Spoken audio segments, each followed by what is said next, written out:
Most golfers know we're allowed only 14 clubs in the bag. However, the 15 club, the mental side, is the most important when it comes to performance.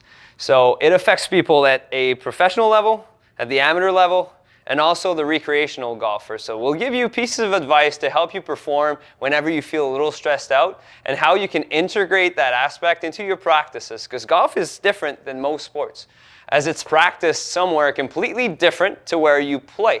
Let's say a tennis court is fairly standard, but golf is practiced on a driving range, and then you get to the course and it looks completely different. So the setting differs, there's people with you, eyes are on you, spotlights are as well. It depends on what level you play at. So here we're with Derek, and we're about to demonstrate his pre-shot routine.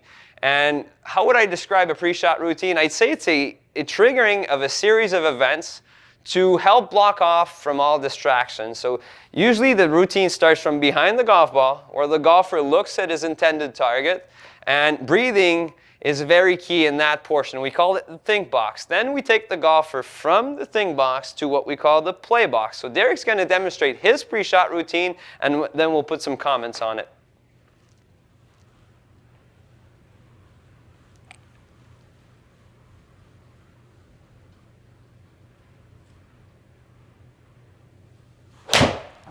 Someone could have yelled and he wouldn't have missed anyway, because he was focused on the task at hand. So what I noticed, and what people need to take note of, is that there is never a still moment.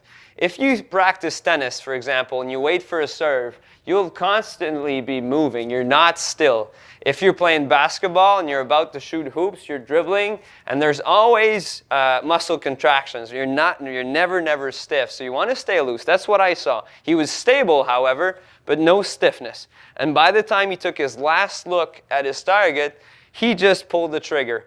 Let's say you're outdoors and something comes and distracts you.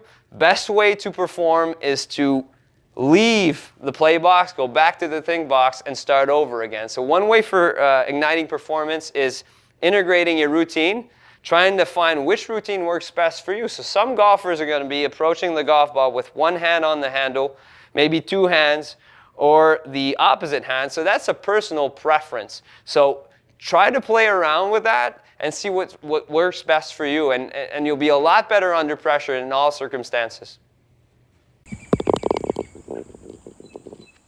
Stick to your game.